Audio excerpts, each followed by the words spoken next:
Let's shift gears here just a little bit because I want to talk about responsible advocacy here a little bit because this is one of the things that keep our journey here with Life Farm safe.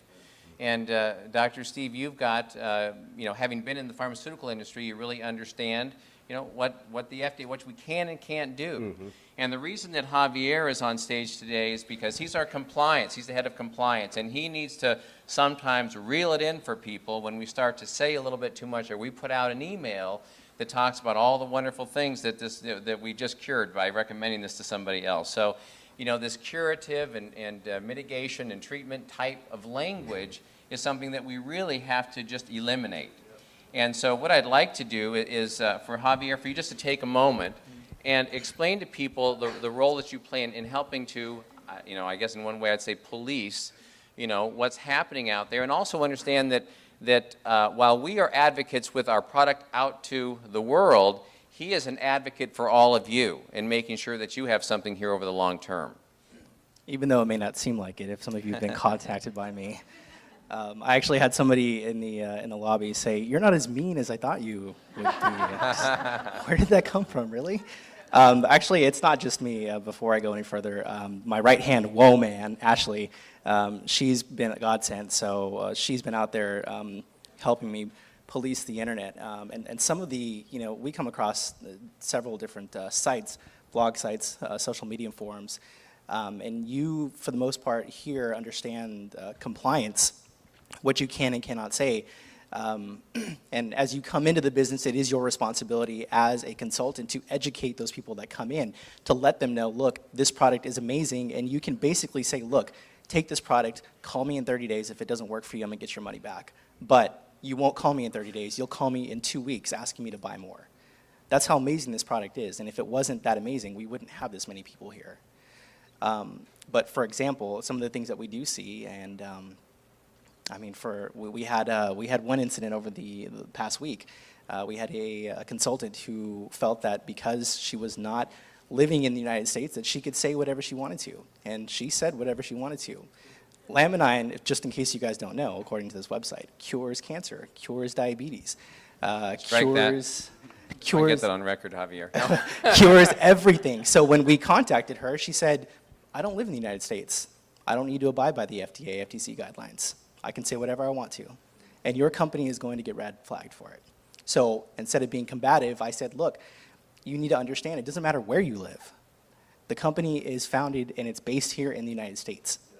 We've got thousands of consultants in the United States who, if you don't comply, you're going to affect their paychecks and mine. And I don't know about you, I like getting paid. You guys like getting paid too, right? So we obviously made some progress with that, and eventually she came around, thank God. But that's just some of the things, we have to be careful what we can and cannot say, and we've changed policy, we've made some additions to that, so it's outlined there, so you guys can know exactly what you can and cannot say. Great. Well, compliance is a continuing journey. We're trying to understand all the fine elements of that, and that's where we're going to be talking a little bit later this afternoon about compliance and understand that we do have some things coming that are going to help us stay within those lines. And so, Dr. Petrosino, having had the experience on the other side of the equation, not trying to protect the company, the field, but just what's happening out in terms of what you see in the nutritional industry, I mean, these are lines that get crossed all the time. All the time. Yeah. So how do we best stay within the lines in our effort to be responsible advocates? Okay, as I mentioned before, you always have to use the disclaimer, this product is not intended to diagnose, treat, mitigate, or cure any disease. So as long as you say that, but at the same time, you cannot say Laminine cures cancer, and then this product is not intended to diagnose, treat, or cure. So you can say that Laminine assists the body in X, Y, and Z, because the body heals itself when it's given the proper tools. So the best way to circle around that is Laminine assists the body. You don't want to say Laminine assists the body in curing cancer, but as long as you remove the word cure or treat and then a given disease from it. Now, autoimmune conditions, if you say rheumatoid arthritis, because I know folks that have had great benefit from their rheumatoid arthritis while they're on Laminine. But I can't put on the website, Laminine has been known to treat and mitigate rheumatoid arthritis, because that's a disease treatment claim. And the way that you can, if you ever want something interesting, you can go to the FDA's website, it's fda.gov, and then you can actually put the names in of different companies that sell nutritional supplements, or even network marketing companies. And you can find that there are letters, they're called FDA action letters, that go out, and they go out to principals in these companies when somebody does something that's untoward on the internet. Now, if it's not seen as an action within the company, in other words, if the FDA finds 20 websites from a given company that are all claiming the product cures cancer, then they're going to go after the company. If the FDA sees a letter from one person that says they're going to treat or cure a disease, that first letter usually goes to that individual with probably a copy to the company. So and you can actually, it's interesting reading if you're, at least for me it's interesting reading, but you can actually go on there and see these letters, and it's like they're cease and desist letters, because the FDA has power. I was associated with a company that had a pretty decent product. This was a number of years back, and I won't mention the product's name or the company, but it was a seaweed product, and it was an extract from seaweed, and it had some pretty good anti-inflammatory effects. And the president of the company actually found some research that showed that the product caused apoptosis of cancer cells in a petri dish. Now, apoptosis means that it's pre-programmed cell death, so it just caused those cancer cells to die in the petri dish. Now, that's not a human being, and that's not treating cancer. Well, this individual put on the company's website that the product causes cancer cells to pop. I called him up, and I said, you better get that off of your website. This is the company website.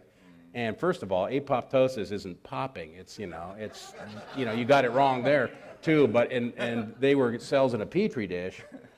So in other words, you're implying this drug is effective in treating cancer. And I said, you will hear from the FDA. And he said, well, we have the science to back it. Well, after a while, you couldn't get that product anymore. It was not available. And I went to the FDA's website and saw a picture of a giant earth mover that was heaping dirt on top of $2.3 million worth of the company's product. So the FDA does have a sting, and if you ignore them, they can go and they can seize all the company's product, and they can bury it in a landfill somewhere with impunity. So we don't want that to happen to our product. Good reason to pay attention. Yeah, so pay attention and don't make any claims. Okay. So. Well, at the risk of getting the hook, I want to ask one last question, and just a 15-second soundbite for each one of you. And that, not possible for Steve, so I will come over and hold the mic in front of Steve. But in a 15-second soundbite, each one of you in your own specialty and as practitioners and people of science, you obviously got stirred up when you heard about Laminine or you tried Laminine. What would be a 15-second thing that you could just share with the people out here today that got your attention? Because I think a lot of people, and I'm speaking from people in the field's perspective, going, gosh, I would love to talk to my doctor. If we're going to change the world, we have to affect the current medical model. We have to help with that transition. I think we all are catalysts for that. So what would be a 15-second thing that Dr. Norwood would get your attention? And then let's go on down the line here. All right, I relate to patients. And so when I first heard about Laminine, I immediately thought of some people that I thought would respond to it. And so I called them and I said, this is something I want you to try. And very dramatic, some within days, had dramatic results from the products. What got you to be willing to try it or to look at it? The science. I want to know what the person said to you, the doctor, the practitioner. The science behind it. I've seen so many of these things, and I said I want to see some studies showing double-blind, placebo-controlled studies that this product actually works. And we have them, going back 10 years. And I've looked at all these, read them. Some of the studies aren't worth very much. They actually say there's no statistical significance. But that's a good study, and it actually shows that they got a negative result. Okay. All right. Thank you. Well, I think I kind of already had the science because I'd studied serotonin for so many years with Dr. Robert L. Pollack. So, you know, what got my attention about it was the word pain.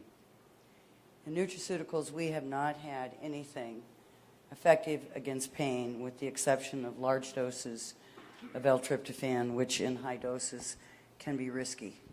And so when I saw we had a whole food amino acid supplement that was clinically proven to elevate serotonin levels, that's what piqued my interest. My son was in a near fatal car wreck 3 years ago, and so for over 3 years he's been dependent on oxycodone and then sleep medications and anxiety medications for the side effect of controlling his pain. And it's not, I mean control, it's not gone.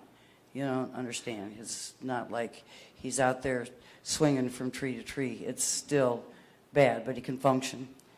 And so for me, it was about finally having a natural form of serotonin builder that could help regulate his pain and all of my other clinical clients, because it's something that we deal with on a daily basis. Okay. 15 seconds, Steve, if you can. You're quiet. Say first I forgot, now he forgot. None of us have by 15 seconds yet, so but You anyway, have I'll to. stand up because I can talk faster. So anyhow, for me, and my time's already up down there, and I haven't even started yet. But for me, what I think, I didn't try it first before I was recommending it to people because I travel a lot, and my primary occupation, I'm a field-based scientist, and I cover like a multi-state area. And it was probably 3 weeks before I even had a chance to get back home to try the product that I'd ordered. But in the meantime, just like these folks here, I read the science, and for me the science was good. I said, don't tell me about the testimonials, you'll send me the science, I'll look at the science. If the science is good, that's all I need. When you have a 30-patient study that hits statistical significance, that means it's a pretty profound effect. Because sometimes in the pharmaceutical world, you need a 2, 5, 10,000 patient study to show statistical significance. When you can have stat sig at 30 patients, that gets your attention. And nutritional supplement studies are typically small. So anyhow, I read the studies, and then I started recommending it to people before I even had tried it. And people say, well, I want to try it first to see how it works. Well, for me, it's like, well, the science is there. I know the science is there. These are reputable journals. It's good data. It's going to work. So, but at any rate, 3 weeks later, I got on the product myself because I finally got home, took it. I was driving down the Pennsylvania Turnpike, and I remember prior to that, maybe a month before, I had said to my wife, Lynn, I know I'm out of time. I'm going to be very quick here. I remember saying to her, do you recall that things were sharper and clearer when you were younger, and as you get old, because I'm over 60, the things are not quite as clear? And she said, yeah, to some extent. But as I was driving down the Pennsylvania Turnpike, it was like a curtain went up, and everything got clear, and so it scared me so much I pulled over into a rest stop and examined my eyes. But that was what first happened to me. That was 3 days on the product. That wasn't too bad. No, that was great, Steve. That was great. Great. Well, I want to thank all the doctors and the professionals here that have shared their time and energy with us. Really appreciate it, Dr. Norwood, Rena Davis, Dr. Petrosino. Thank you, Javier. I'm looking forward to this afternoon. Let me turn this back over to you, Dr. Kim. Thanks, Elvis.